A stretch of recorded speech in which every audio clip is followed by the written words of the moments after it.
আমরা আমাদের সন্তানকে সুসন্তান বানাইতে চাই, কুসন্তান আমরা আমাদের সন্তানকে বানাতে চাই না। এটা আমাদের ফার্স্ট নিয়ত থাকতে হবে। সুসন্তান আমরা বানাবো, ছোট থেকেই আমরা চেষ্টা করে যাই। সুতরাং তার একটা ভালো নাম রাখবো, আলেমদের কাছে জিজ্ঞাসা করব, ইমাম খতিবদের কাছে জিজ্ঞাসা করব। যার ভিতর সালাম থাকে তার ভিতরে অহংকার থাকে না। যে সন্তানের ভিতরে অহংকার থাকবে না, ওই সন্তান কখনোই কারো বড়দের সাথে কখনোই বেয়াদবি করবে না, মুরব্বীদের সাথে কখনোই বেয়াদবি করবে না, পিতা মাতার সাথে কখনোই বেয়াদবি করবে না। আর যে সন্তানের ভিতরে অহংকার থাকবে, এই সন্তান না তার বাবারে মানে, না তার বড় ভাইরে মানে, না চাচারে মানে, যে কাউকে বড় একজন মানুষকে হঠাৎ এরকম এমন একটা কথা বলে ফেলে যে অটোমেটিক ওই মুরব্বীর কাছ থেকে তার প্রতিটা বদ্ধ চলে আসে। একটা ছোট বাচ্চা যখন কোনো একটা মুরব্বীকে সালাম দেয়, অটোমেটিক ওই মুরব্বীর ভিতর থেকে ওই বাচ্চার প্রতি দোয়া চলে আসে। টাটা মাটা আপনার যাই শিখান, আগে পরে কমপক্ষে আল্লাহ হাফেজ এটা শিখাবেন। যখন কোনো একটা সুন্দর আমরা জিনিস দেখি, ওয়াও অ্যামেজিং, এগুলো বলি। যখন কোনো একটা সুন্দর জিনিস দেখি তখন বলবেন সুবহানাল্লাহ, মাশাআল্লাহ, এগুলো শিখাবেন। আমাদের মা বোনদের জেহেনকে তারা বিকৃত করে, পোশাকের স্বাধীনতার নাম করে তাদের জেহেনকে তারা বিকৃত করে, মেয়েদের স্বাধীনতার নাম করে তাদের জেহেনকে তারা বিকৃত করে, এবং তারা বলে ইসলাম নারীকে প্যাকেটে করে রাখতে চায়। আমরা ওই কথা বলি, ইসলাম নারীকে প্যাকেটে করে রাখতে চায়। তবে জানতে হবে, এই জাহিলি জামানায় নারীকে মানুষ ভোগের পণ্য হিসেবে ব্যবহার করত। জাহিলি জামানায় নারীগুলো লাঞ্ছিত ছিল, অবমানিত ছিল, অবহেলিত ছিল। এদেরকে গরুর খামারে রাখা হতো, উটের খামারে রাখা হতো, এদেরকে ছোট অবস্থায় জ্যান্ত পুঁতে ফেলা হতো কবরে। এই ইসলাম এসে নারীদেরকে সম্মান দিয়েছে, ইজ্জত দিয়েছে, তাদের অধিকার ফিরিয়ে দিয়েছে। তারা যে বলতে চায় ইসলাম নারীকে প্যাকেটে করে রাখতে চায়, আমরাও বলি ইসলাম নারীকে প্যাকেটে রেখে তার সম্মান, তার ইজ্জত, তার আবরুর, তার সতীত্বকে হেফাজত করতে চায়। নামাজ পড়ায় আমি, আমার যদি সমস্যা না হয়, আপনার কি সমস্যা? আপনি কেন বাচ্চাকে মসজিদে নিয়ে আসেন? ছোট থেকে তো এই বাচ্চাগুলোকে অভ্যাস করতে হবে। বাচ্চারা আসবে, খেলবে, কোনো সমস্যা নেই।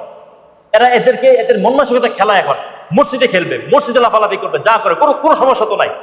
আমি নামাজ পড়েছি, আমার ডিস্টার্ব না হলে আপনার কি সমস্যা? আপনার তো নামাজে কোনো ডিস্টার্ব হওয়ার কথা না। কেরাতেও ডিস্টার্ব হলে আমার হবে, তাকবীর ডিস্টার্ব হলে আমার হবে। আমার হইতেছে না, মাশাআল্লাহ, আপনার নিয়ে আসবে। নিয়ে আসেন না কেন? প্রত্যেকটা বাচ্চাকে নিয়ে আসবে, আপনার নাতি হোক, ছেলে হোক, যাই হোক, নিয়ে আসবে, মসজিদে নিয়ে আসবেন, ভরে ফেলবেন মসজিদ, দুষ্টামি করুক, খেলুক। أما بعد فأعوذ بالله من الشيطان الرجيم بسم الله الرحمن الرحيم ولله ملك السماوات والأرض يخلق ما يشاء يهب لمن يشاء إناثا ويهب لمن يشاء الذكور صدق الله العلي العظيم وقال رسول الله صلى الله عليه وسلم خيركم من تعلم القرآن وعلمه وقال رسول الله صلى الله عليه وسلم تعلموا القرآن والفرائض أو كما قال عليه الصلاة والسلام الحمد لله الحمد لله الحمد لله সম্মানিত মুসলিম কেরাম, গত জুমায় আলোচনা হচ্ছিল সন্তানের প্রতি পিতামাতার দায়িত্ব, পিতামাতার হক, পিতামাতার কর্তব্য। কয়েকটা আলোচনা করা হয়েছে, বেশ কয়েকটা আলোচনা বাকি রয়ে গিয়েছে। পিছন থেকে আবারও রিভিশন দিয়ে কি কি আলোচনা গতবার করা হয়েছিল। প্রথমে বলেছিলাম যে সন্তানকে মানুষ করার জন্য, সন্তানকে দিনদার মানুষ বানানোর জন্য প্রত্যেকটা সন্তানকে ছোট থেকেই দিনী পরিবেশে লালন পালন করা, ছোট থেকেই তার পিছনে সময় দেওয়া, মেহনত করা, যাতে করে প্রত্যেকটা বাচ্চা, প্রত্যেকটা শিশু ছোট থেকেই সে দিনদার মানুষ হয়ে বড় হয়। এই জন্য পিতা মাতার প্রতি কয়েকটা কর্তব্য বলেছিলাম।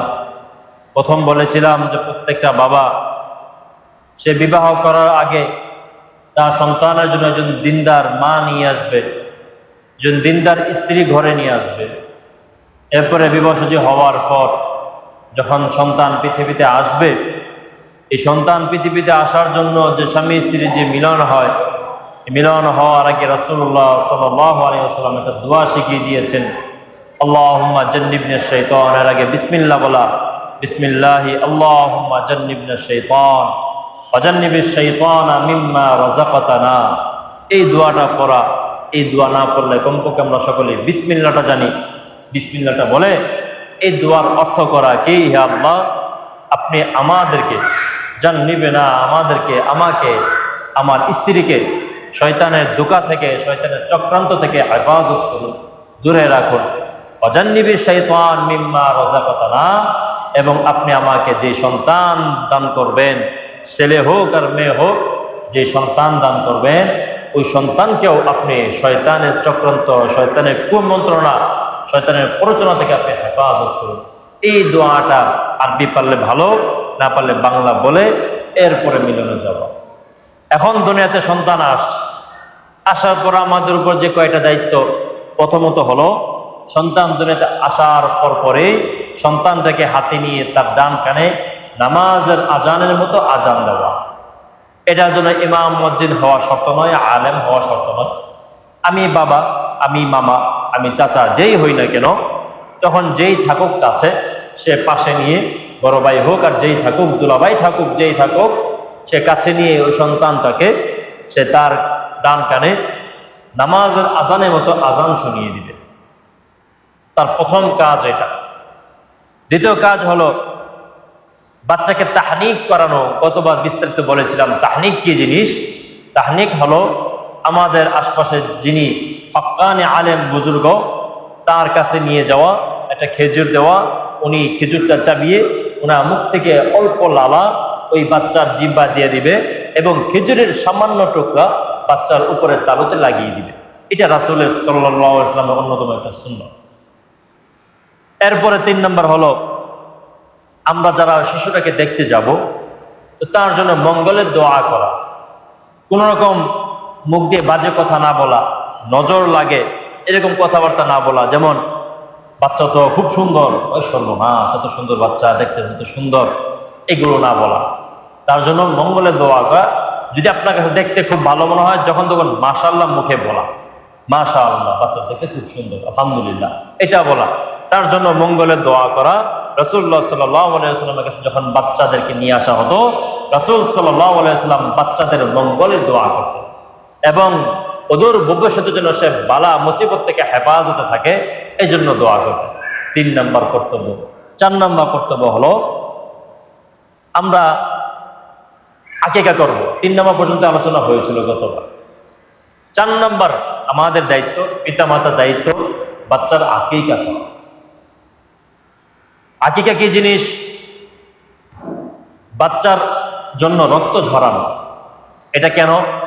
যাতে করে বাচ্চা বিভিন্ন বালা মুসিবত, বড় বড় রোগ বালাই ইত্যাদি অনেকগুলো কারণ আছে, এর মাধ্যমে ওই বাচ্চাটাকে আল্লাহ রাব্বুল আলামিন হেফাজত করে। অনেক কিছু থেকে আল্লাহ রাব্বুল আলামিন এই বাচ্চাটাকে হেফাজত করে। আমাদের সমাজে একটা বিষয় আছে যে অনেকেই বলে, অনেক জায়গায় অনেক মুরব্বীরা বলে যে আকিকা গোস্ত খাওয়া যাবে না, আকিকা গোস্ত খাইস না। অনেক মুরব্বীরা আগে বলতো এটা গরিবের হক, এই সেই। এটা একটা অবন্তব্য একটা কথা এবং এটার কোনো ভ্যালু নাই। আকিকার গোস্ত সম্পূর্ণভাবে হালাল এবং একটা বরকতি গোস্ত।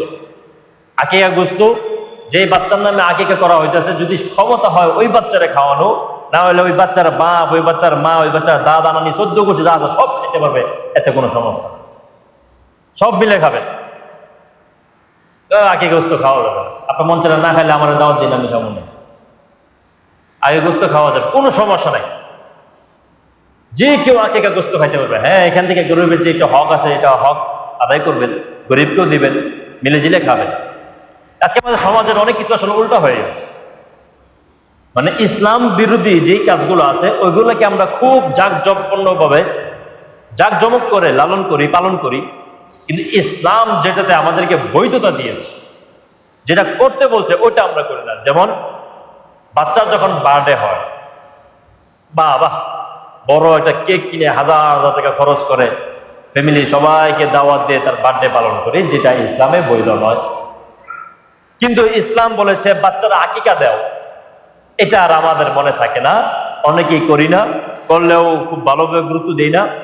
এটা এই অনুষ্ঠানটাকে আমরা ছোটভাবে করি। আমার সামর্থ্য থাকলে এইটাকে আমি বার্থডে অবৈধ জিনিস এগুলো না করে, যেটা হালাল, যেটা বৈধ, যেটা আমার সন্তানের জন্য মঙ্গল, ওই কাজটা আমি সুন্দরভাবে লালন করি, পালন করি, বড় করে লালন করি, পালন করি। সমস্যা কি আছে? আমাদের যে মসজিদ চলে আছে মানিক সাহেব, উনি আমাকে ফোন দিয়েছিল ওনার সন্তান হওয়ার আগে, নাই উনি, যে হুজুর আমার তো ছেলে হয়েছে, আকিকা কবে হবে? আমি ওনাকে বলে দিয়েছিলাম 7 দিন 14 দিন 21 দিন। উনি মাশাআল্লাহ ওই ডেটটা শুক্রবার হয়ে গেছে এবং খুব সুন্দরভাবে উনি জিনিসটা করছেন। অনেক মেহমানকে দাওয়াত দিয়েছেন, আমিও গেছি, দোয়াও করছি, দোয়া হয়েছে। এটা খুব ভালো জিনিস। আপনার সামর্থ্য আছে, সামর্থ্য অনুযায়ী আপনি এটাকে বড় করেন, বড় আকারে আপনি এটা করেন। এই বার্থডে মার্থডে এগুলা আপনার করতে যায় না, এগুলো খুব খারাপ জিনিস। প্রথম কথা হলো আমরা আকিকা দিন। আকিকার সর্বোত্তম সময় 7 দিন, জন্মের 7তম দিন, সেটাও না পারলে 14তম দিন, সেটাও না পারলে কমপক্ষে 21তম দিন। এটাও যদি না পারা হয় কোনো সমস্যা নাই, পরবর্তী যে সময়ে আমার সময় সুযোগ হয়, অর্থ আসে, তখন আমরা এটাকে আদায় করি। আকিকাটা আমরা সকলে আদায় করার চেষ্টা করি। যদি এরকম হয় আমি বড় হয়ে গেছি, কথার কথা আমি বড় হয়ে গেছি, আমার বাবা মা মনে হয় আমার আকিকা করেন নাই, সমস্যা নাই, আমি আমার আকিকা নিজে করব, কোনো সমস্যা নাই। দেরি হয়েছে, সমস্যা নাই, করব। প্রথমত হলো 7তম দিনে আকিকা করা। রাসূলের অনেক বিস্তারিত হাদিস, আমি এদিকে যাচ্ছি না। তো রাসূলুল্লাহ সাল্লাল্লাহু আলাইহি ওয়াসাল্লাম বলেন, কুল্লু গুলামিন রহিনাতুন বিআকিকাতিহি, প্রত্যেকটা বাচ্চা আকিকার সাথে আবদ্ধ, আকিকার সাথে আবদ্ধ প্রত্যেকটা বাচ্চা। এরপর রাসূলুল্লাহ সাল্লাল্লাহু আলাইহি ওয়াসাল্লাম বলেন, তুযবাহু আনহু ইয়াওমা সাবিআতিন, এই যে তার জন্য রক্ত জরা হবে সেটা কবে? 7তম দিন, সাবিআ, 7তম দিন। এরপর রাসূলুল্লাহ সাল্লাল্লাহু আলাইহি ওয়াসাল্লাম বলেন, ওয়ায়ুহলাকু ওয়ায়ুসাম্মা, এবং মাথা মুন্ডন করা, ভালো নাম রাখা। এটা মাথা মুন্ডনের আলোচনা একটু পরে আসছে। আবার রাসূলুল্লাহ সাল্লাল্লাহু আলাইহি ওয়াসাল্লাম আরেকটা হাদিসে বলেন, আল আকিকাতু তুযবাহু বিসাবঈন আও 14 আও লি21, যে বাচ্চার আকিকা করা হবে 7তম দিন, না পারলে 14তম দিন, না পারলে 21তম দিন। আমরা আকিকা করবো, সুন্দরভাবে আকিকা করবো, আমার ফ্যামিলি সবাইকে দাওয়াত দিব, আসবে, তারাও আসবে, আপনিও খাবেন, তাদেরকে খাওয়াবেন, সুন্দর আয়োজন করবেন। এটা ইসলাম বৈধতা দিয়েছে, এটাকে সুন্দরভাবে লালন করবেন। নিজেরা সবাই গুস্তটা খাবেন, আনন্দ সহকারে খাবেন। এরপরে আসি ছেলেদের জন্য আকিকা 2টা, মেয়েদের জন্য 1টা। 2টা ছাগল, মেয়েদের জন্য 1টা ছাগল। ছেলেদের জন্য 2টা ছাগল, মেয়েদের জন্য 1টা ছাগল। হ্যাঁ, যদি সামর্থ্য না থাকে, যদি সামর্থ্য না থাকে, 2টা ছাগল দেওয়ার সামর্থ্য না থাকে, তাহলে 1টা ছাগল দিয়ে ছেলেদের আকিকা দেওয়া যাবে। সামর্থ্য, আপনার সামর্থ্য আছে, আপনি কেন দিবেন না? আপনার সামর্থ্য নাই সেটা ভিন্ন কথা। আসলেই আপনার সামর্থ্য নাই, তাহলে আপনি 1টা ছাগল দ্বারা আকিকা দিতে পারবেন। রাসূলুল্লাহ সাল্লাল্লাহু আলাইহি ওয়াসাল্লাম হাসান রাদিয়াল্লাহু তাআলা আনহুর আকিকা 1 ছাগল দ্বারা দিয়েছে। তবে সেটা সামর্থ্য না থাকলে 1 ছাগল দ্বারা দেওয়া। বাকি ছেলেদের জন্য 2টা ছাগল, মেয়েদের জন্য 1টা ছাগল। এখন এটা ওই ছাগল হইতে হবে না খাসি হইতে হবে, এটা কোনো শর্ত নাই, একটা হইলেই। খাসি হোক আর ছাগল হোক, মেয়ে হোক আর ছেলে হোক, এরকমভাবে ছাগল যেটা মেয়ে হোক আর ছেলে হোক, যাই হোক আর কি, যে কোনো দ্বারাই আকিকা দেওয়া যায়। অনেকে আকিকা আমরা কোরবানির সময় দেওয়া যাবে, কোনো সমস্যা নাই। বিস্তারিত আলোচনা যাচ্ছে না, সংক্ষেপে বলতেছি। কোরবানির ছেলেদের জন্য 2টা শরীক নিতে হবে, মেয়েদের জন্য 1টা শরীক কোরবানি থেকে নিতে হবে। 7 শরীকে 5 শরীকে যাই শরীকে আপনারা কোরবানি দেন, ছেলেদের জন্য 2 শরীক নিতে হবে, মেয়েদের জন্য 1 শরীক নিতে হবে। যদি এরকম হয়, অনেক আলোচনা বলে, হুজুর আমার এই কোরবানিতে আমার কোরবানির অংশ নাই, আমি কি শুধু আকিকার অংশ দিতে পারবো? অবশ্যই দিতে পারবে। আমি ওইদিকে বিস্তারিত মাসলা জানতেছি না, জানা থাকলে আমার কাছে পরে জেনে নিয়ে। তো আমরা সকলে আকিকা দিব, প্রত্যেকটা বাচ্চার সাথে আকিকা আবদ্ধ থাকে। এই জন্য আমরা সকলেই বাচ্চা হওয়ার পর 7 14, 21 এই সময়টা মাঝে দেওয়ার চেষ্টা করব, না পারলে পরে যে কোনো সময় যখন সামর্থ্য হয় তখন আমরা আকিকাটা দিয়ে দেওয়ার চেষ্টা করব ইনশাআল্লাহ। এরপরে হলো যেটা বলতেছিলাম, এই হাদিসে ওয়াইহলাকু, যে মাথা মুন্ডন করা, রাসূলুল্লাহ সাল্লাল্লাহু আলাইহি ওয়াসাল্লাম বলেছেন ওয়াইহলাকু ওয়ায়ুসাম্মা, মাথা মুন্ডন করা, 7তম দিনে বাচ্চার মাথা মুন্ডন করা। না হইলেও বাচ্চা জন্মের পরে সর্বপ্রথম তার মাথা যে কামানো হবে, সর্বপ্রথম যে চুলটা কাটানো হবে, এই চুলটাকে একত্র করে স্বর্ণের দোকানে গিয়ে মাপ দেওয়া এবং ওই পরিমাণ রূপা দান করে দেওয়া বা রূপার মূল্য সদকা করে দেওয়া। কি বললাম? সন্তান জন্ম হওয়ার পর সর্বপ্রথম যখনই আপনি মাথা মুন্ডন করেন, মাথা কামান বা চুল ছোট করেন, এই সমস্ত মাথার চুলগুলোকে একত্র করা, অল্প সামান্য অল্প হবে, বেশি টাকা না, 1-2 হাজার টাকা হইলে হইতে পারে। এই সামান্যতম চুলগুলো, অল্প চুলগুলো স্বর্ণের দোকানে যাবেন, গিয়ে রূপা সম পরিমাণ মাপা হবে। এই চুলগুলো যতটুকু অতটুকু রূপা আপনারা স্বর্ণের দোকান থেকে ক্রয় করবেন, এইটার সমমূল্য বা রূপাটা আল্লাহ রাস্তায় দান করবেন। কি হাদিস? রাসূলুল্লাহ সাল্লাল্লাহু আলাইহি ওয়াসাল্লাম বলেছেন, হে ফাতেমা, হাসানের মাথা মুন্ডন করো, হাসানের মাথা মুন্ডন করে সমপরিমাণ, এই চুলের সমপরিমাণ রূপা আল্লাহ রাস্তায় দান করে। এই জন্য আমরা এই কাজটা করব। এরপরে হলো 5 নম্বর, সন্তানের সুন্দর একটা নাম রাখা। সন্তানের সুন্দর একটা নাম রাখা। সাহাবীরা রাসূলুল্লাহ সাল্লাল্লাহু আলাইহি ওয়াসাল্লামের কাছে এসে বলল, হে আল্লাহ রাসূল, পিতামাতার হক তো আমরা জানি, তবে সন্তানের কি কি হক আছে আমরা তো সেটা জানি না। রাসূলুল্লাহ সাল্লাল্লাহু আলাইহি ওয়াসাল্লাম প্রথমে বলেছেন, সন্তানের হক হলো যখন সে দুনিয়াতে আসবে, আইয়ুহসিনা ইসমান, তার উত্তম একটা নাম রাখা। ইসমান, ইহসিনা ইসমান, সুন্দর একটা নাম রাখা, উত্তম একটা নাম রাখা। আমরা ভালো একটা ইসলামিক একটা নাম রাখবো, যেটার আসর সন্তানের উপর পড়ে। ভালো একটা ইসলামিক নাম রাখবো। এই বল্টু সোল্টু আন্টু মান্টু আর কত কিছু রাখি আমরা, প্রিন্স টি সম্রাট টম্রাট কত কিছু। আবার এখন তো আরো সিস্টেম বেরিয়েছে, সুন্দর একটা নাম রাখে, ইসলামিক নাম রাখে, রফিকুল ইসলাম, মোহাম্মদ ওসামা, শেষেটা লাগাই দেয় সম্রাট, রফিকুল ইসলাম সম্রাট, রফিকুল ইসলাম প্রিন্স, আর কত কিছু লাগায়। কি দরকার? মানে ছোট থেকে কি আপনার সন্তানকে একটু মানে ওই কোয়ালিটি বানাইতে আপনার খুব মন চায়? সম্রাট হবে, ক্যাডার হবে নাকি? আমরা আমাদের সন্তানকে সুসন্তান বানাইতে চাই, কুসন্তান আমরা আমাদের সন্তানকে বানাইতে চাই না। এটা আমাদের ফার্স্ট নিয়ত থাকতে হবে। সুসন্তান আমরা বানাবো, ছোট থেকেই আমরা চেষ্টা করে যাই। সুতরাং তার একটা ভালো নাম রাখবো। আলেমদের কাছে জিজ্ঞাসা করব, ইমাম খতিবদের কাছে জিজ্ঞাসা করব, হুজুর আমার একটা মেয়ে হয়েছে, আমার একটা ছেলে হয়েছে, আমি একটা নাম রাখতে চাই। আপনার যদি মনে চায় যে তার বাবার নামের সাথে বা মার নামের সাথে মিল রেখে আপনি জানাবেন, হুজুর আমার ছেলের বাবার নাম এটা, ছেলের মার নাম এটা, মেয়ের মার নাম এটা, এটার নামের সাথে মিলিয়ে আরো কোনো শব্দ আছে কিনা ইসলামিক অর্থবোধক, বাস উনি যদি থাকে জানাবে, আপনাকে বলবে, না থাকলে জানাবে। বা আপনার কাছে কয়েকটা নাম বলবে, এই নাম আপনার দেখেন কোনটা পছন্দ হয়, এই নামের অর্থ এইটা। অনেক বাচ্চারা আছে নাম জানে, এই তোমার নামের অর্থ কি? কোজা আব্বা আম্মা রাখছে, নামের অর্থ আব্বা আম্মা রাখছে, নিজের নামের অর্থ জানে না। অর্থবোধক আমরা নাম রাখবো, ইসলামিক নাম রাখার চেষ্টা করবো। 6 নম্বর হলো তারবিয়ত শিক্ষা দেওয়া। প্রত্যেকটা বাচ্চাকে ছোট থেকে তারবিয়ত শিষ্টাচার শিক্ষা দেওয়া, এর মাঝে অনেক কিছু আছে। ছোট থেকে একটা বাচ্চাকে তারবিয়ত শিষ্টাচার শিক্ষা দেওয়া।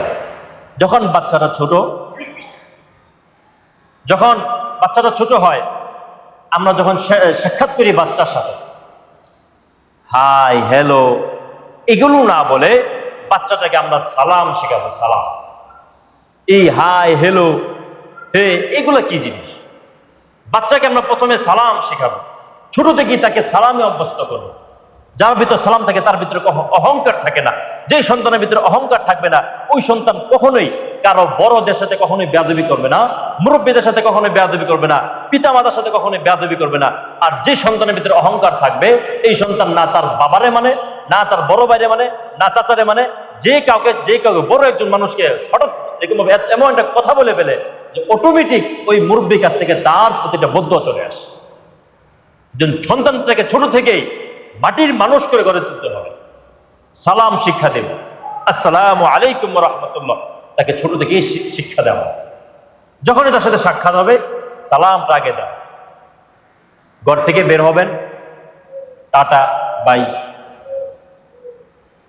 আল্লাহ হাফেজ এই শব্দটা শিক্ষা দেওয়া। আল্লাহ হাফেজ, টাটা মাটা আপনার যাই শিখান, আগে পরে কমপক্ষে আল্লাহ হাফেজ এটা শিখাবেন। যখন কোনো একটা সুন্দর আমরা জিনিস দেখি, ওয়াও অ্যামেজিং এগুলো বলি।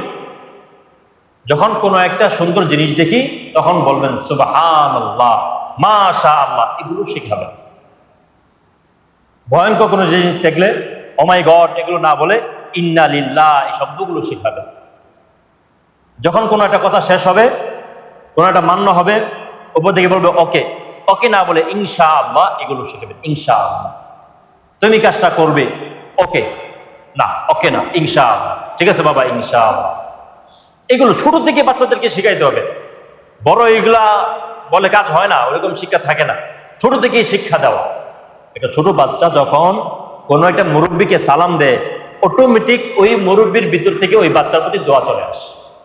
এটা আপনার মুরব্বীরা জানেন, আমার বলার কিছু নেই।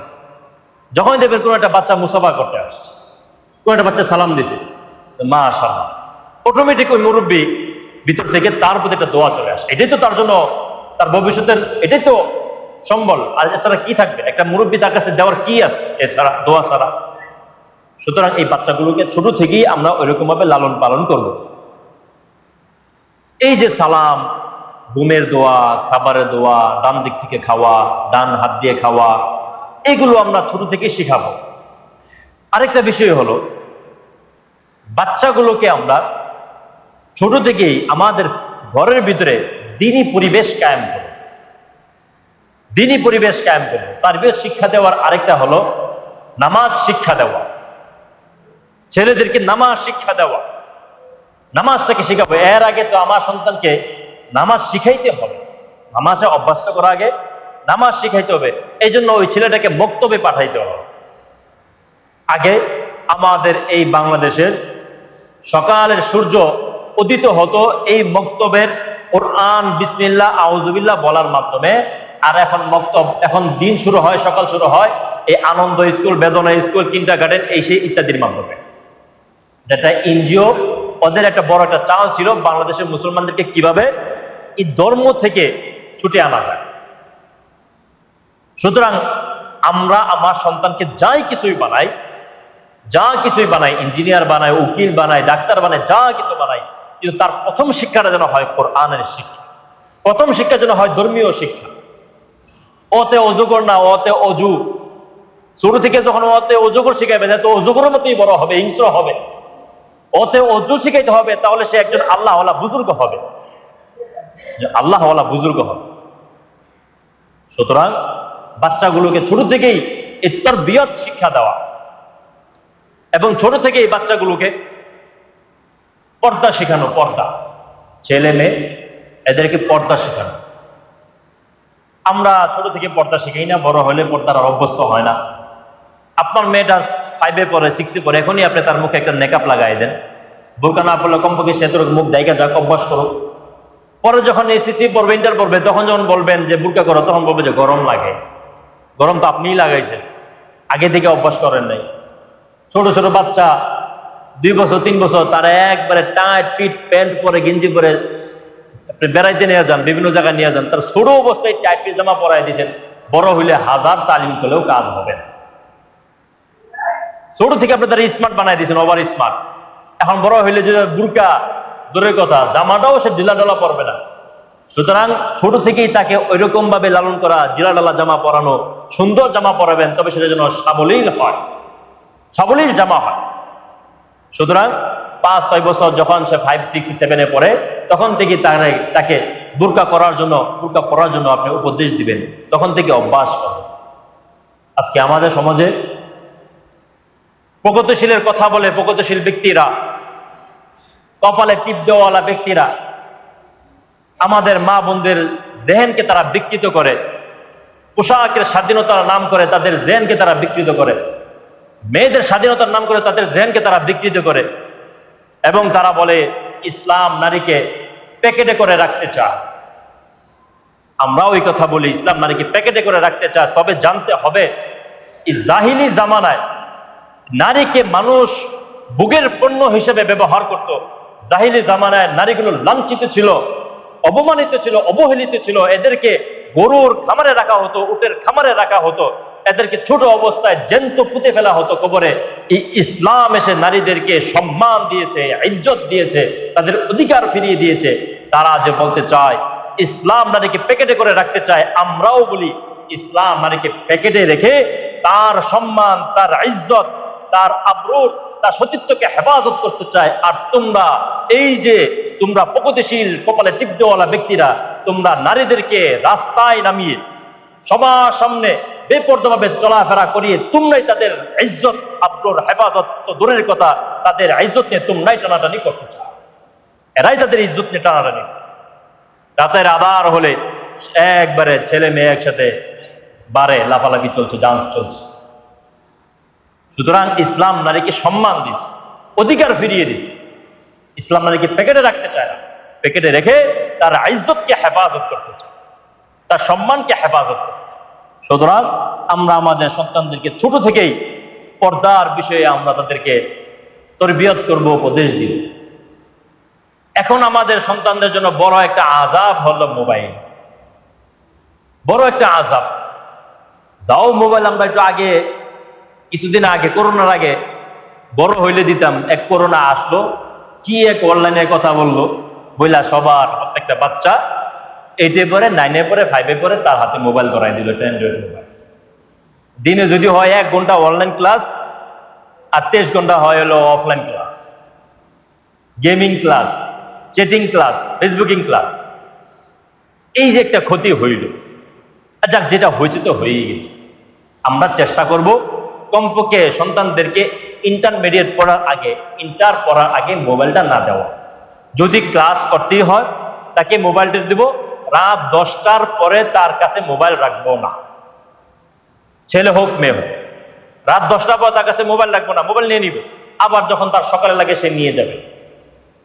এতে করে কি হয়, রাত্রে যখন সে মোবাইল টিপে শয়তান তাকে ঢুকায় দেয়, বিভিন্ন সিন তার সামনে আসে এবং একটা পর্যায়ে এই বাচ্চাগুলো ছোট থেকেই পর্নোগ্রাফিতে সে আসক্ত হয়ে যায়, খারাপ ভিডিওতে সে আসক্ত হয়ে যায়। তখন তার জেহেন, মেজাজ, চরিত্র সব নষ্ট হয়ে যায়। আর এই চরিত্র মেজাজ নিয়ে মন মানসিকতা সে যে কোনো কাজ, সে খারাপ কাজ সে করতে পারে।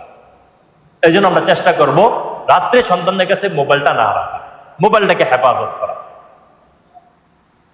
এরপরে আসি, যে কথা বলতেছিলাম যে সন্তানকে ছোট অবস্থায় নামাজের শিক্ষা দেওয়া। রাসূলুল্লাহ সাল্লাল্লাহু আলাইহি ওয়াসাল্লাম বলেছেন, মুরু আওলাদাকুম বিসসালাত ওয়া হুম 7 সিনিন। যখন বাচ্চাদের 7 বছর হবে তাদেরকে নামাজের আদেশ দাও, এর আগে নামাজের অভ্যাস করো। মসজিদে নিয়ে আসবেন নামাজে। আচ্ছা, আপনাদের কাছে প্রশ্ন, এই যে আপনারা এখানে 100-200 যাই মুসল্লি হন, আপনাদের ফ্যামিলির বাচ্চা কাচ্চারা কোথায় এখন? এদেরকে কেন বাসায় রাখছে? 4 বছর হয়ে গেছে, 5 বছর, 6 বছর হয়েছে, ওরা বাসায় কেন? মসজিদে নামাজে ডিস্টার্ব করে। নামাজ না পড়ে আমি, আমার যদি ডিস্টার্ব নয় আপনার কি সমস্যা? আমি তো বুঝি না।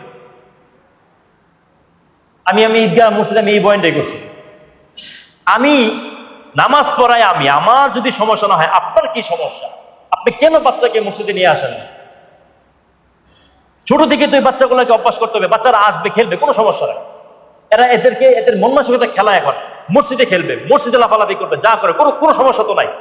আমি নামাজ পড়েছি, আমার ডিস্টার্ব না হলে আপনার কি সমস্যা? আপনার তো নামাজে কোনো ডিস্টার্ব হওয়ার কথা না। কেরাতেও ডিস্টার্ব হলে আমার হবে, তাকবীর ডিস্টার্ব হলে আমার হবে, আমার হইতেছে না, মাশাআল্লাহ। আপনারা নিয়ে আসবেন, নিয়ে আসেন না কেন? প্রত্যেকটা বাচ্চাকে নিয়ে আসবে, আপনার নাতি হোক, ছেলে হোক, যাই হোক, নিয়ে আসবেন, মসজিদে নিয়ে আসবেন, ভরে ফেলবেন মসজিদ, দুষ্টামি করো, খেলুক। মসজিদে নববীতে ওই যে রাসূলের জামানা থেকে এখন একই সিস্টেম দেখা যায়, মক্কায় মুকাররমে একই সিস্টেম দেখা যায়। যখন আসে স্থানীয় যারা আসে, 6-7টা বাচ্চা ছোট ছোট ছোট ছোট ছোট এরকম ভাবে, একটাতে আরেকটা 2 ইঞ্চি 5 ইঞ্চি লম্বা লম্বা, 4টা 5টা 6টা 7টা নিয়ে পড়ছে। বাস, স্বামী স্ত্রী তারা ইবাদত করতেছে, জানামাজে বসে জিকির করতেছে, ছোটরা এরকম চাও নিয়ে আসে, মদিনার প্রাঙ্গনে বসে বসে করতেছে, এরাও খেলাধুলা করতেছে, নামাজ পড়তেছে, কোনো সমস্যা তো নাই। ওইখানে তো মুরব্বী আছে, ওদের তো সমস্যা হয় না। ভিতরে চিল্লাচিল্লি করতেছে, নববীর ভিতরে মহিলাদের আলাদা জায়গা আছে, ওইখান থেকে চিল্লাচিল্লি আওয়াজ আছে, কোনো সমস্যা তো নাই, আসুক আওয়াজ। রাসূল তো এগুলো দেখে আনন্দিত হতেন, যে বাচ্চারা, ছোট ছোট বাচ্চারা মসজিদে আসে খেলা করতেছে, এগুলো দেখে রাসূল আনন্দিত হতেন। আমার মেজাজ কেন খারাপ হয়? আমার মেজাজ খারাপ হবে কেন? সুতরাং বাচ্চাদের ছোট থেকে তাদেরকে আদেশ দেবেন। এরপর রাসূল কি বলেন? ওয়াদরিবুহুম আলাইহা ওয়া হুম আবনাউ 10 সিনিন। যখন সন্তানদের 10 বছর বয়স হবে, এদেরকে মৃদু আঘাত করবে নামাজের জন্য, মৃদু আঘাত করবে। 7 বছরে নামাজে আদেশ দাও, নিজেও নামাজ পড়ো, মসজিদে নিয়ে আসো, 10 বছর বয়সে এদেরকে মৃদু আঘাত করো। সুতরাং আমরা আমাদের সন্তানকে ছোট অবস্থায় নামাজ শিখাবো, কোরআন ছোট অবস্থায় শিখাবো। কোরআন হলো 7 নাম্বার, কোরআন শিখে দেওয়া। রাসূলুল্লাহ সাল্লাল্লাহু আলাইহি ওয়াসাল্লাম বলেছেন, খায়রুকুম মান তাআল্লামাল কুরআনা ওয়া আল্লামা। তোমাদের মধ্যে সর্বশ্রেষ্ঠ ওই ব্যক্তি যে নিজে কোরআন শিখে এবং অপরকে কোরআন শিক্ষা দেয়। কোরআন শিখবো, ছোট অবস্থায় কোরআন শিখবো। আপনি মারা গেলে আপনার সন্তান আপনার জন্য তেমন কিছুই করতে পারবে না। এই যে এত দিন কাল পরিশ্রম করে, এই যে শীতের দিনে, বৃষ্টির দিনে দান টান লাগে, যাই কিছু রেখে গেছেন, কোনো কাজে আসবে না। আপনার সন্তানকে যে আপনার ছোট অবস্থায় কোরআনটা শিখাই গেছেন, নামাজটা শিখাই গেছেন, এইটাই যখন সন্তান কোরআন তেলাওয়াত করলো, নামাজ পড়লো, দোয়া করলো, আপনার জন্য এটাই কাজে আসবে, এছাড়া কিচ্ছু কাজে আসবে। সুতরাং যাই কিছু করেন, যা পরিশ্রম করেন, সন্তানকে এতটুকু সময় দিয়েন। একটা হুজুর রেখা যার টাকা লাগুক, একটা জেনারেল সাবজেক্ট ইংলিশ পড়ায় দেখলে 1000 টাকা দিতে আমাদের বাদে না, 1500 টাকা দিতে আমাদের বাদে না। একটা সায়েন্সের একটা সাবজেক্ট, কেমিস্ট্রি, বায়োলজি যা কিছু আছে পড়াইতে আমার বাদে না। হুজুরকে 500 টাকা দিতে আমার দমটা বের হয়ে যায়। কি সমস্যা দিতে? কি সমস্যা? যখনই পরীক্ষা চলে আসে, হালকা একটু পরীক্ষা, হুজুরকে বলে দাও আজকে আসতে হবে না। কোরআনের শিক্ষাকে থেকে আমি জেনারেল শিক্ষাটাকে ছোট অবস্থায় প্রাধান্য দেই। আমার সন্তান তো দেখেই বড় হয়েছে। জেনারেল শিক্ষা এটাই মেন, এটাই আসল। কোরআনটা সময় সুযোগে একটু যদি হইলে হয় লাগে, এগুলো না। কোরআন শিক্ষাটাকে প্রাধান্য দেওয়া, সকালের বক্তব্যটাকে আমরা প্রাধান্য দেব। এরপরে হলো 8 নাম্বার, যদি বাবা মা জীবিত অবস্থায় সম্পদ ভাগ করে দেয়, যদি বাবা মা জীবিত অবস্থায় সন্তানের জমি জমা ধন সম্পদ ভাগ করে দেয়, তাহলে এখন মিরাসের মাসালা না, এখন সবাইকে সমান সমান দিতে হবে। মেয়েকেও সমান, ছেলেকেও সমান দিতে হবে। মিরাসের মাসালা আসে মৃত্যুর পর, বাবা মার মৃত্যুর পর মিরাসের মাসালা, জীবিত অবস্থায় মিরাসের মাসালা আসে না। সুতরাং যদি জীবিত অবস্থায় কোনো বাবা ছেলে মেয়েদের মাঝে সম্পদকে ভাগ করে দিতে চায়, তাহলে সে সমান সমান ভাগ করবে। এক সাহাবী রাসূল সাল্লাল্লাহু আলাইহি ওয়াসাল্লাম আসলো, এসে বলল, আল্লাহ রাসূল, আমার সন্তান নোমানকে আমি এই সম্পদ দিয়েছি, আমি আপনাকে সাক্ষী রাখলাম। আল্লাহ রাসূল বললেন, তুমি আমাকে সাক্ষী রাখছো? হ্যাঁ। আচ্ছা, তোমার অন্য সন্তানদেরকে তুমি জায়গা জমি ভাগ করে দিছো? তো না। তাহলে তুমি আমাকে সাক্ষী রাখবে না? তুমি কি চাও না যে তোমার মৃত্যুর পর তোমার প্রত্যেকটা সন্তান তোমার প্রতি সমানভাবে সম্মান করুক, সমানভাবে তোমার প্রতি সম্মান রাখুক, মহাব্বত করুক, ভালোবাসুক? অবশ্যই চাই। তাহলে তুমি সবার প্রতি ইনসাফ, সবাইকে সমানভাবে দাও। সুতরাং এরপরে যদি কোনো বাবা মার ইচ্ছা থাকে যে আমার এই সন্তানকে আমি জমি জমা বেশি দিব, এটার কি কারণ আপনি ফতোয়া বোর্ডে আপনি লিখিত পাঠাবেন, ওরা কি সমাধান দেয় ওইখান থেকে সমাধান জেনে নিন। সুতরাং যদি আমি জীবিত অবস্থায় সম্পদ ভাগ করে দিতে চাই, ছেলে মেয়ে সমান সমান দিতে হবে, আর মৃত্যুর পর মেয়ে পাবে সন্তানের অর্ধেক। 9 নাম্বার, বয়স হয়ে গেলে, বালেগ হয়ে গেলে সন্তানের বিয়ে শাদীর ব্যবস্থা করা বাবা মার দায়িত্ব। সন্তানের বিবাহ শাদীর ব্যবস্থা করা। রাসূলুল্লাহ সাল্লাল্লাহু আলাইহি ওয়াসাল্লাম ফাইদা বালাগা ফালইউযাওবিজহু ওয়া ইন বালাগা লাম ইউযাওবিজহু ফাআসাবা ইসমান ফাইন্নামা ইসমুহু আলা আবি। রাসূলুল্লাহ সাল্লাল্লাহু আলাইহি ওয়াসাল্লাম বলেন, যখন সন্তানগুলো বালেগ হয়ে যাবে তাদের কি বিবাহ শাদীর ব্যবস্থা করব। যদি তুমি বিবাহ শাদী না দাও, এই বিবাহ শাদী না দেওয়ার কারণে সন্তান যা গুনাহ করবে, পাপ করবে, আলা আবি, সেই পাপ তার পিতার উপর বর্তাবে, সেই পাপ তার পিতার উপর বর্তাবে। সামর্থ্য আছে, আপনি আপনার সন্তানকে বিবাহ শাদী দিয়ে দেন, হুজুর সন্তান প্রতিষ্ঠিত হোক, নিজের পায়ে দাঁড়াক, এই সেই অনেক কথা। তাহলে করোনার সময় আপনার সন্তানকে 25,000 টাকা দামের মোবাইলটা কিভাবে দিয়েছিলেন? 60,000 টাকা 50,000 টাকা দামের ল্যাপটপটা কিভাবে কিনে দিয়েছিলেন? আর কিছু টাকা যোগ করলে তো বিয়ে সাজিও হয়ে যায়। সমাজ বলে প্রতিষ্ঠিত হওয়ার পরে বিয়ে করো, ইসলাম বলে সমস্যা নাই, প্রতিষ্ঠিত হওয়ার আগে বিয়ে করো, আল্লাহ তাআলা তোমার প্রতিষ্ঠিত হওয়ার ক্ষেত্রে বরকত দিবে, বিয়ে সাজি দাও। আমি যখন মরনা শেষ করছি, একটা পড়ার আগে আমার বাবা আমাকে বিয়ে করে দিচ্ছে। কি সমস্যা? বিয়ে করে দিচ্ছে, আল্লাহ তাআলা বরকত দিবে সন্তানকে। এরপর যদি সামর্থ্য একান্ত নাই থাকে, দুইটা সূরা, সামর্থ্য থাকলে বিয়ে করা, না থাকলে রোজা রাখা, মাঝখানে গুনাহ করার কোনো অবকাশ নাই। সামর্থ্য থাকলে সরাসরি বিয়ে করে ফেলা, না থাকলে, একান্ত সামর্থ্য না থাকলে রোজা রাখা। রোজা রোজা যৌবনকে কন্ট্রোল করে, রোজা রাখা, এতে করে যৌবন কন্ট্রোল হয়। বিভিন্ন যে খারাপ অভ্যাসগুলো আছে, মাস্টার বিষয় এগুলো ইত্যাদি থেকে নিজেকে হেফাজত করা যায়। ওই যে বললাম কিছুক্ষণ আগে যে আমরা অবৈধ জিনিসে খুব বেশি দাপিত হই, বৈধ জিনিসগুলো আমরা লক্ষ্য রাখি না। আকিকা করি না, কিন্তু বার্থডেতে খুব জমজম করে করি। বিয়ের ক্ষেত্রে অলিমা করি না, কিন্তু মেয়ের বাসার যে অনুষ্ঠানটা এটাকে আমরা বড় করি, অথচ এটা ইসলামে জায়েজই নেই।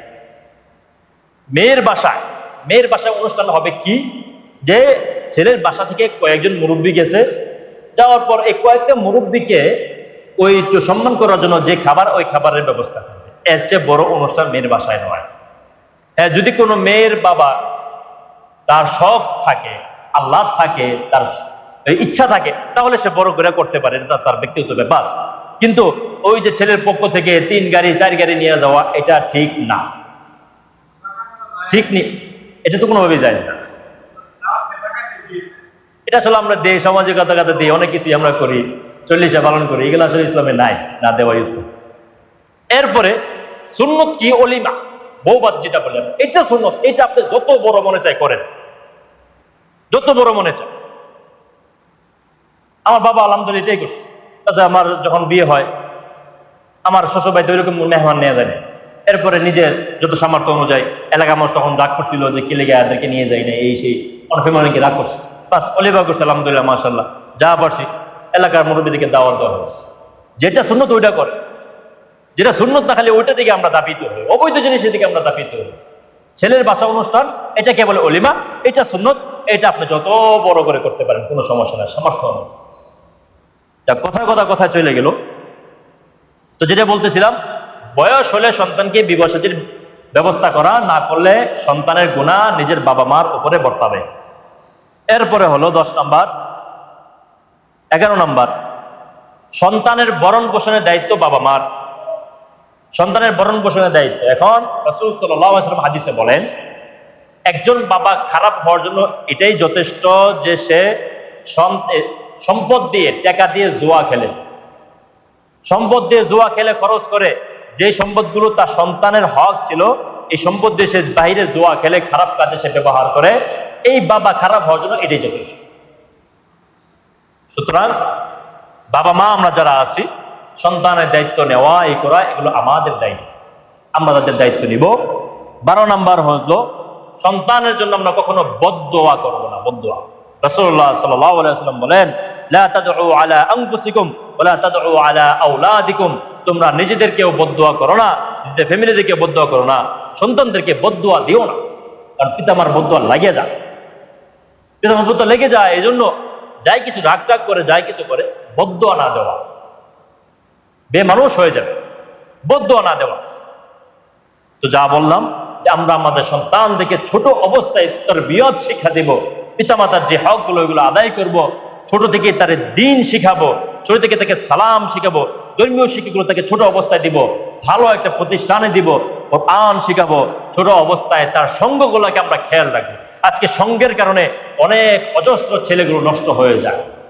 বড় ভাই নেতা, একটা বাচ্চা মাত্র 8-এ পড়ে 10-এ পড়ে, এখন তার বড় ভাই লাগে, তাহলে এই সন্তানরা অন্যায় আর বে অন্যায় কি শিখবে? তো নেই কে অন্যায় বলবে, অন্যায় কি নেই বলবে। এই ছেলেগুলো কি হয়, ওই যে বড় ভাই নেতা, তার ভিতরে ছোট অবস্থা একটা অহংকার, নিজের ভিতরে নেতা একটা ভাব চলে আসে, এর ভিতরে আর মানার মাত্রা থাকে না, কাউকে সে মানতে চায় না। যদি তার নেতা বলে, তাহলে তার নেতা বললে নেতার কাছে বড় কিছু শাস্তি গিয়ে তার বাবার খুন করতে সে দ্বিধাবোধ করে। বড় ভাইকে সে গালি দিতে দ্বিধাবোধ করে না, বয়সে বড় তাকে মেরে হয়ে আসে। সে এরকম ভাবে কেরিয়ার সে বড় করতে চায়, নেতা হইতে চায়। একটা মার্ডার করে জেলে যাবে, বাস 2 দেখাবে, আইসা আরো সে বড় ক্যাডার হবে, সমাজে সে বড় ক্যাডার হয়ে গেছে। আর এগুলাই যখন মারা যায়, মানুষ মনে মনে দোয়া করে আলহামদুলিল্লাহ, যাক আযাব গজব গেছে সমাজ থেকে। সুতরাং সন্তানের সঙ্গর দিকে আমাদের লক্ষ্য রাখতে হবে। রাজনীতির মধ্যে যা করবে সে বড় হয়ে পরে করবে, ছোট অবস্থায় এদের সঙ্গটা লক্ষ্য রাখবেন, খারাপ সঙ্গ যেন না হয়। হ্যাঁ, যদি এরকম হয় যে কোনো একটা ভালো দিনদার বড় ভাই, তার মাথা হাতে সে চলে, পরামর্শ চলে, তাবলীগ করে বা আলেমের সহবতে যায়, তার সহবতে থাকলে সে নামাজি হয়, তার সহবতে আপনি রাখেন। অমুকে সহবত থাকলে সে চাঁদাবাজি করবে, ক্যাডারি করবে, অন্যকে ঠেট দিবে, এই দিবে ওই দিবে, এইগুলো সঙ্গ তার দিন না। দয়া করে বলি, এগুলো খুব খারাপ হয়। অনেক ছেলেরা এরকম ভাবে খারাপ হইতেছে, সঙ্গে তো সেখানে খারাপ হয়ে যায়। বাবা মাকে মানে না, অবাধ এই যে হারাম চাঁদাবাজি করে অন্যের শুধু বদদোয়া নিতে নিতে নিতে এক পর্যায়ে মানুষের লাত্তি গুতা খায়, তার মরণ হয়। এই জন্য সন্তানটাকে ছোট অবস্থায় তার সঙ্গ, তার তরবিয়ত, তার শিক্ষা সব কিছুকে আমরা যদি যথেষ্ট পরিমাণে আদায় করি, তাহলে আশা করা যায় এই সন্তান থেকে বড় হয়ে আমি উপকৃত হব, বড় হয়ে আমি তার থেকে দোয়া পাবো, মৃত্যুর পরে তার থেকে দোয়া পাবো। অন্যথায় এই যে আরেকটা আমাদের একটা হয় যে সন্তানকে আমরা সময় দিই না, পিতামাতা সন্তানকে সময় দেয় না, কাজের বুয়া ঘরের ভিতরে রাখা যায়। এই ছেলেটা, এই বাচ্চাটা, এই মেয়েটা কাজের বুয়ার কাছে বেশিরভাগ সময় থাকে। তো এতে করে কি হয়, যে আগে বলেছিলাম, প্রত্যেকটা বাচ্চা সমাজের সাথে, পরিবেশের সাথে চলাফেরা করতে করতে তার চরিত্র, তার স্বভাব ওই বাচ্চার ভিতরে আসে। তো এই কাজের মহিলার সাথে থাকতে থাকতে কাজের মহিলার স্বভাব তার ভিতরে চলে আসে। আর এই বাচ্চাগুলোই বড় হয়ে তার বাবা মাকে আর কদর করে না, তার বাবা মাকে সে পায় নাই, মহাব্বত করতে পায় নাই, ভালোবাসতে সে পায় নাই, দূরে দূরে পাইছে। এই জন্য বড় হয়ে এই বাচ্চাগুলোই তার বাবা মাকে বৃদ্ধাশ্রমে পাঠায়। এই জন্য বাবা মা সন্তানকে সময় দিবে, যথেষ্ট পরিমাণ সময় দিবে। দূরে দূরে যদিও চাকরি করে, কিন্তু সময় দেওয়া, বাবা মাকে সময় দেওয়া। দূরে দূরে চাকরি করতে গিয়ে বা বাচ্চাকে দূরে রেখা দূরে দূরে আলাদা হয়ে যাওয়া, এটা দরকার নেই। সন্তান মানুষ হলে অল্প টাকা কামাই করলে সেটাতে সুখ পাবেন। আর সন্তান যদি মানুষ না হয়, কোটি কোটি টাকা থাকলেও কখনোই সুখ পাবেন না। জীবনটা এমনি তামা হয়ে যাবে, এমনি মৃত্যু হবে। আল্লাহ রাব্বুল আলামিন আমাদের সকলকে যে কথা বললাম, যে কথাগুলো বললাম, এই কথাগুলো সর্বপ্রথম আমার নিজেকে আমল করার এবং আমাদের সকলকে আমল করার, আমাদের সন্তানগুলোকে মানুষ হয়ে, দিনদার হয়ে, পাঁচ নামাজি হয়ে বড় হওয়ার এবং দিনদার ইঞ্জিনিয়ার, দিনদার ডাক্তার, আলেম হওয়ার তৌফিক দান করুন। সকলে বলি আমিন আমিন। ওয়া আখিরু দাওয়ানা আলহামদুলিল্লাহি রাব্বিল আলামিন।